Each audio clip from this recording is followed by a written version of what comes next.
Okay, hello, hi, and welcome to my channel Super Linux. I usually make my videos in Arabic, but this one has to be in English because this is a test benchmarking. I benchmark. This is like something I used to hear when I was in university. Now, currently, I'm in my 40s. Now, the issue is that there's something that I was trained on that you should usually prefer using switch over the syntax of or the method of writing conditionals using the if method, okay, which is like something like this: if and then you else if and else if and else if and else if, okay. And switch is a statement that's something similar to this. Like you have according to the case of x, you select whether 1 or 2 or 3 or 5 and just do whatever inside the case, between the case and break.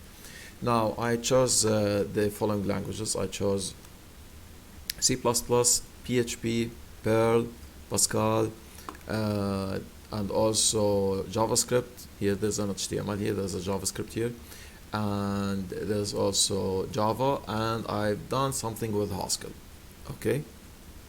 Now, the there's some change in the Haskell code. It's different to the others, but it's the same code within, like, same code and the same algorithm, that is. Okay, same algorithm that's used and applied in different languages, but in Haskell. Okay, the switch is still a little bit different. Anyway, so the algorithm that's done is that you make a for loop from 0 till, what's this? This is like giga times, okay, like the number of zeros if you want to see. Okay, this is first 3, second 3. Okay, so this is like giga times. Okay, and each time we get like a number from the steps of the I, and then just according to the modulus, the remainder of division by 10, I get a number which will be set into x, and then we multiply that x with 1 or 2 or 3, whatever, okay, until 9. Else you have 10. Anyway, whatever, okay, just we go through different if statements, and whether it's if x equals 1, go to this; if x equals 2, go to this, okay. And this is how you get the timer, okay, these lines. And also here, this is how I take starting time too, okay. And this is for the switch statement, and then you type which is faster in the end, if a statement or switch, okay. That's done in PHP, okay. This is how you take the current time, okay. You do it in Perl, same, okay. Perl, you have to get a switch from external. I did not do Python, okay. It's something I should have done.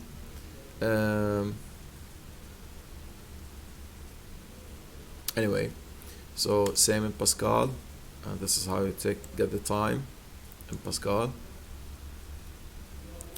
Then this is in JavaScript, okay. This is how you get the time from date.now, okay, and just fixing the syntax because mostly they are C++ syntax, okay. Generally, in general, it's just a little bit of differences. This is for Java. Almost it's like a copy paste, but with just a difference in the names of the time function, okay. And it doesn't matter whether you take a microseconds or nanoseconds, it's the same. It's just a difference in speed. This is what we want, the speed, okay. It's just faster find the difference between both in time. Okay.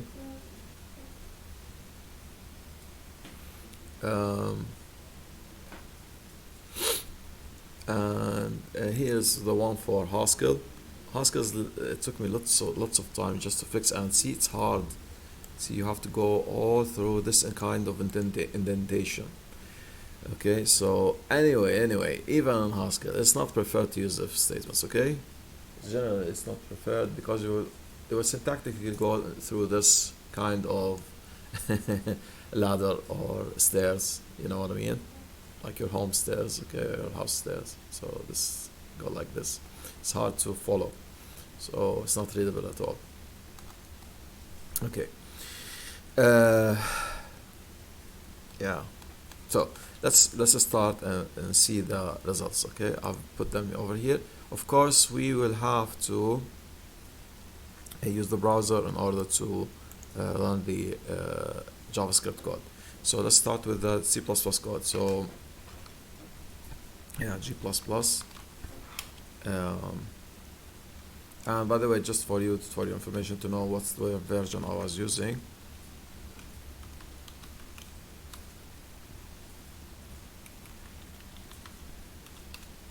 Okay, so this is on Debian Linux. Okay, this is 10. Okay, this is the version of G++. So this is the compiler I've used. Okay, I know you have to understand that the way the code is interpreted towards assembly language and machine code differs from a language to a language, but this also can be like a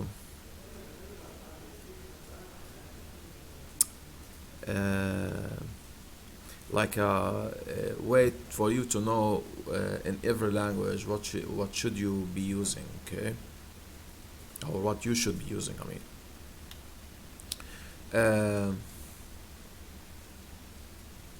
So like test switch.cpp and -o, and here like test cpp, okay, .exe.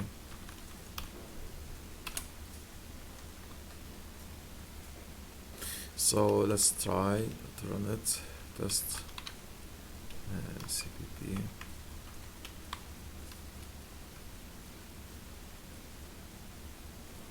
So this is how many seconds. This is second set. So in the end, you'll find that if a statement is slower than switch.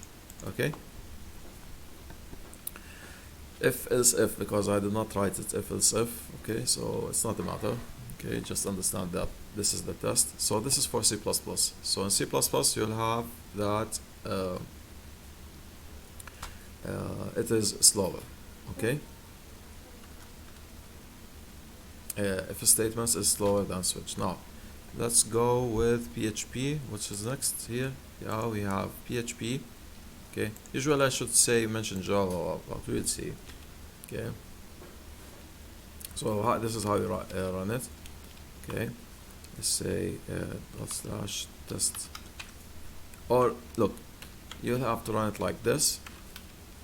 Okay, and then switch .php, or if you have given it a chmod +x and you added this line here, this very first line, this means you can run it as a normal script, a shell script. Okay, so /test.php. So let's see.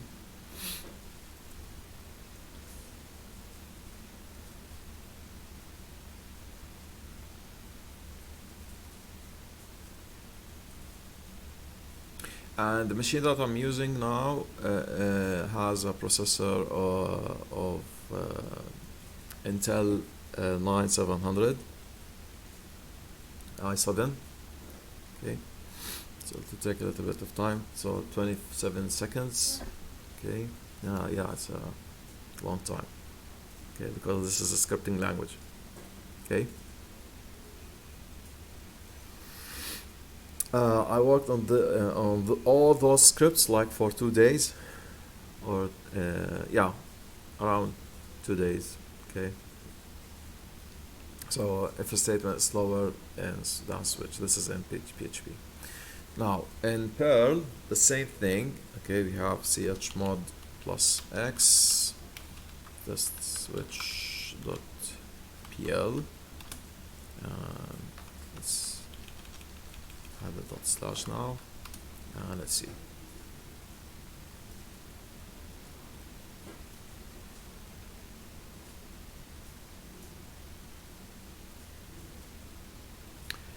Now I should have added like unbuffered output so it doesn't hold the output until the end. Okay, but we are getting results anyway.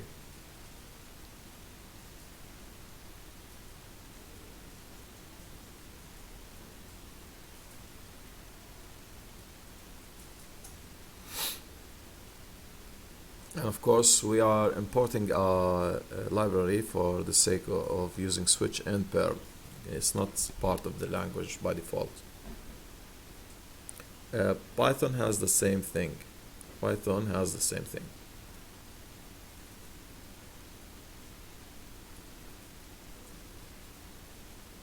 But they're telling me now that it is in newer versions of Python that you can have switch as part of the language, is native to the language.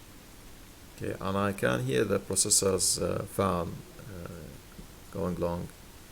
Okay.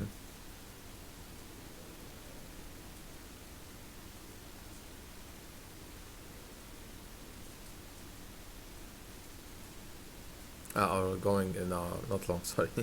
It's just taking or making high performance. Yeah, you can see here that the processor is full.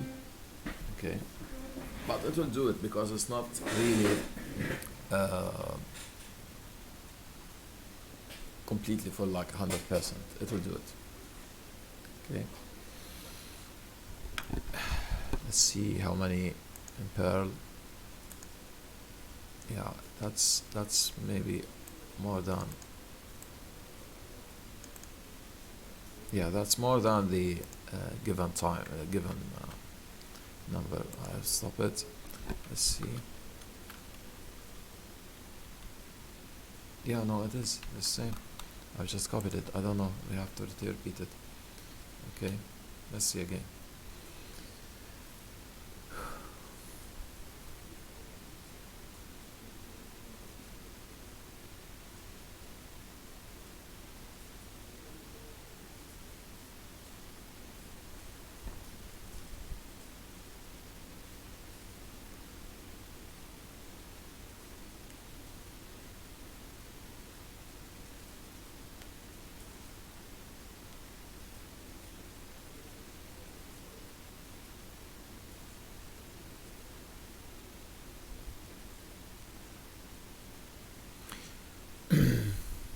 So as I said, in university, when I was in university, I was trained that you should use or you should prefer using switch over if statements generally. So that's why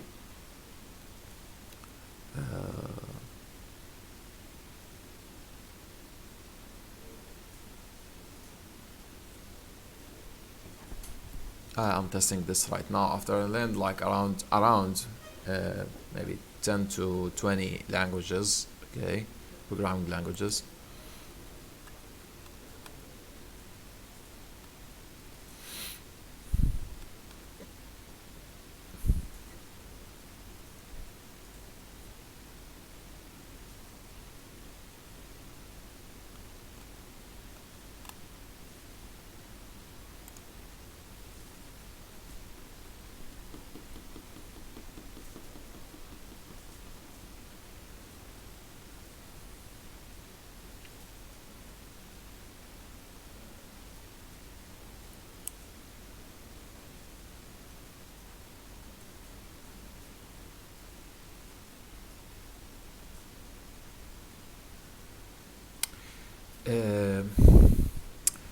I think I will have to like shorten it a little bit because it's taking lots of time this way. So it's the same whether be it 1,000 or less, it doesn't matter. It's just a matter of speed between both. Okay, but okay, let's see if we make it like 100,000 times.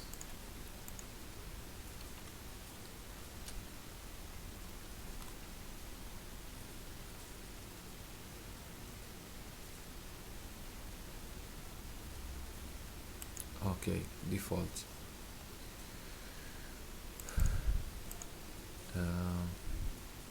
It doesn't matter. We can remove the default. Okay, remove the default. Doesn't matter. Doesn't matter. It's just a matter of the speed between both kinds. Okay, name like we have to remove this one. Switch.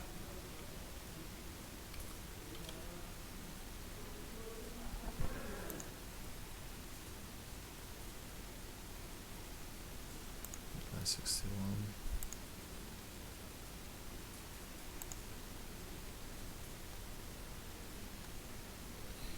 There's no need for it.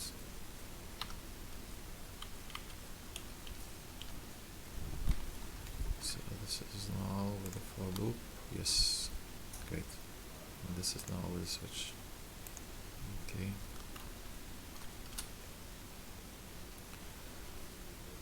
If a statement is faster than switch. Stop.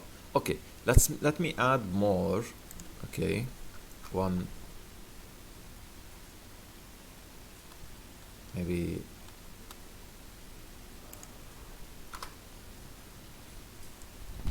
see more times with Perl. Okay. So see, this is the if statement again. Is faster. This is twice. We did it twice. So in Perl it's faster. So you're urged to use in Perl if statements more than using switch. And remember, this is this switch is imported, okay, as a library. So it's not like a true switch, okay, native switch. So it could be the reason, okay, because this is, I think it's taken from C++. C++ helps in execution. Maybe the programmer made it better. Okay, who knows? Anyway, so let's see in Pascal. Okay, here we have our if statements. Pascal is a compiled language, so it will be fast. Okay, this is the switch here. Okay, so well, I used free Pascal. So fpc test the pass -o test Pascal.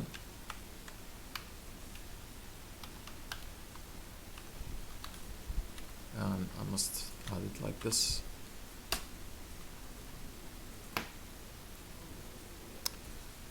Okay,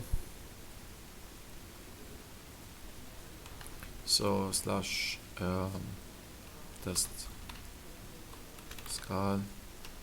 Let's see. This is the if statement.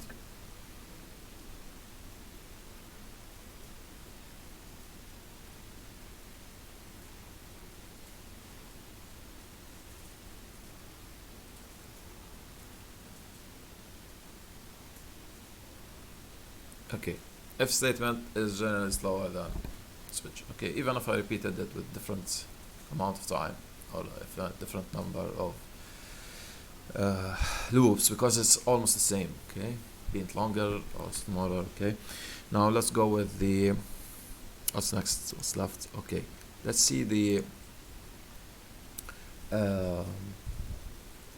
HTML here. So I have it over here, and you'll see that the result is this. Okay, it is the same. Okay, so same code, there's no change in the number of loops. Okay, so I used the onload just to run it, just like I made it as a function and I loaded. Okay, and this is the way, and I've added these as inner HTML just to show them. Okay, so let me reboot it. Okay, this is it. So we have to wait. okay, you'll see your CPU will increase, and this is it. So if a statement is slower than switch, okay, in JavaScript. Let's see Java. Okay, so this is Java, so you have to say Java C, and by the way, version. Okay, okay, I forgot to tell you which version is there on my FPC. Okay, or maybe version. Okay, my Pascal version and the Perl version.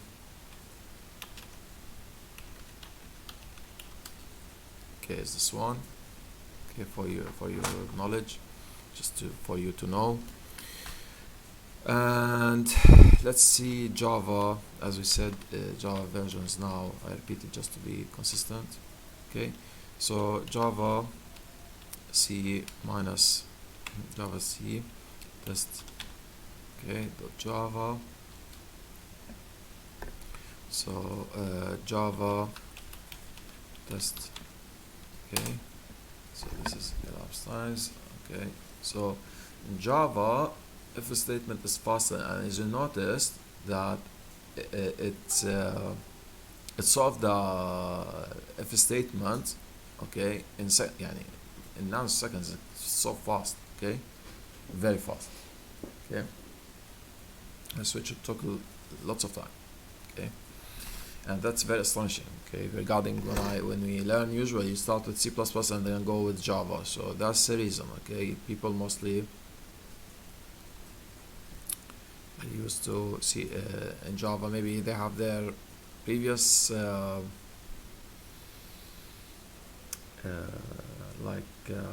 previous knowledge about C, and they're used to C, so they will move to C with Java, so they stick with the C rules. So if you see, like, you think you're going correctly with Java when you use if statements and switch. Okay,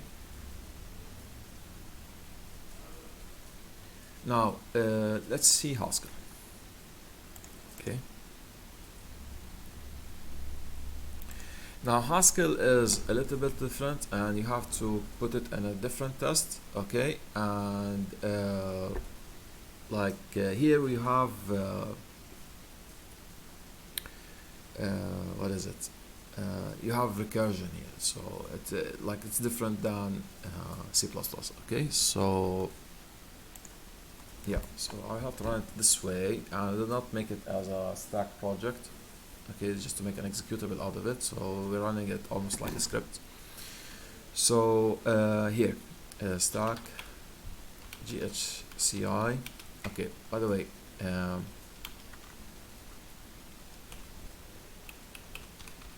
this is the stack version. Okay,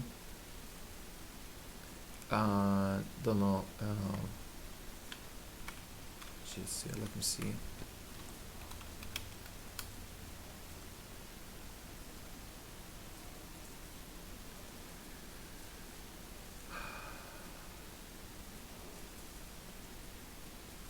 Now I have version 8. I remember that I do have version 8 anyway.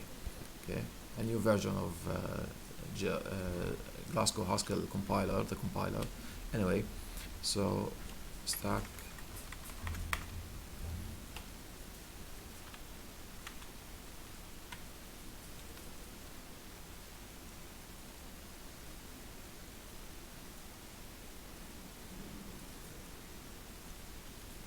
so I write type name. Okay, so using if-else is, of course, will have to be slower. Okay, because you're going like, and how you do, like, as you can see here. I mean, first, let me tell you, this is not needed anyway. Yeah, I can remove it. Doesn't matter. Totally.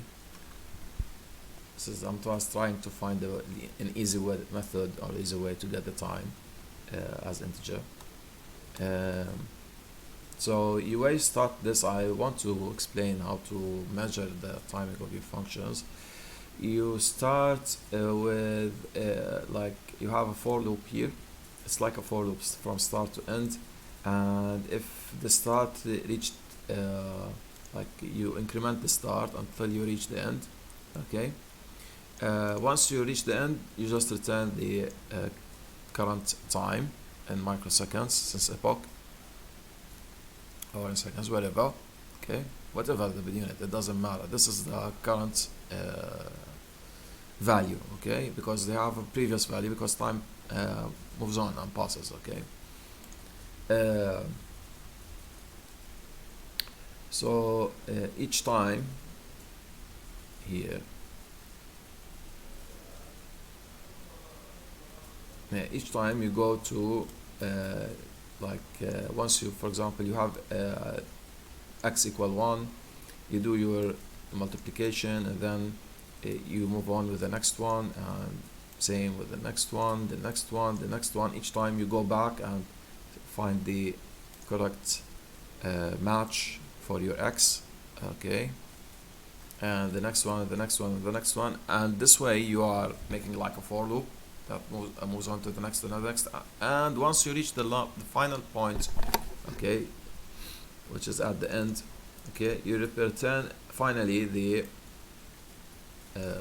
time. Okay,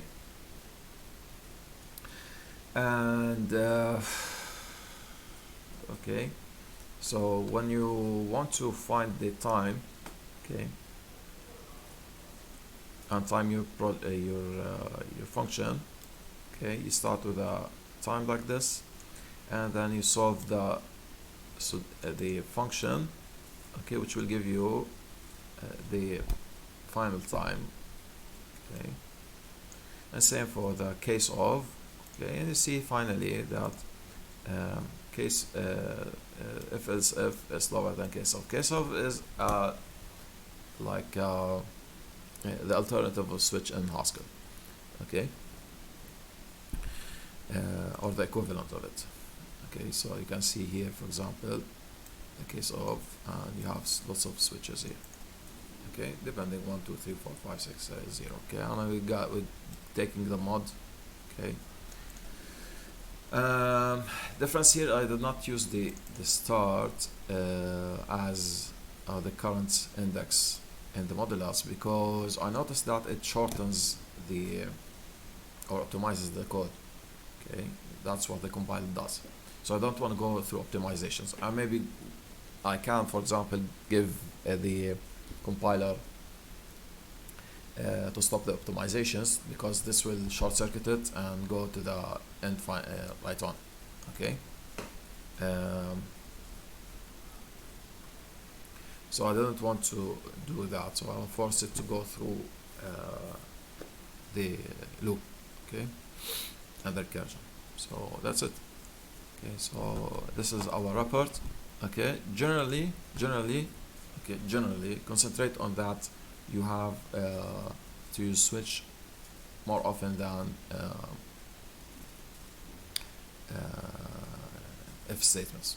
Okay, and they were the word generally was not told to us in uni, but university, but this is how I trained up. So I'll keep continuing on this method of writing my code, whatever the language is.